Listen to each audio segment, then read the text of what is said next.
Are weeds taking control of your garden? Well, there's a very simple way to stop them while still keeping your soil healthy. Meet Weed Control Fabric, a must-have for any well-maintained garden.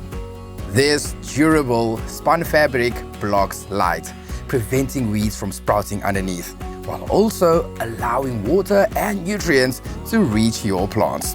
You can even use it to smother unwanted grass and other plants.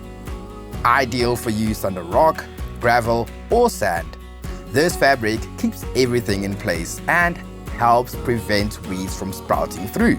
It's also perfect for stabilizing slopes and controlling soil erosion, ensuring a tidy garden.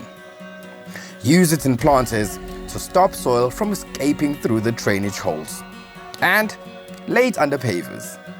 It's also great for covering mulch beds and keeping ornamental mulches like gravel, pebbles, and bark from disappearing into the soil.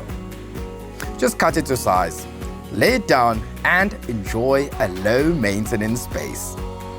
And while you may spot a few weeds on top, they'll be easier to pull out thanks to the barrier underneath. Let weeds meet their match. Take the hassle out of weeding with Sandscape Weed Control.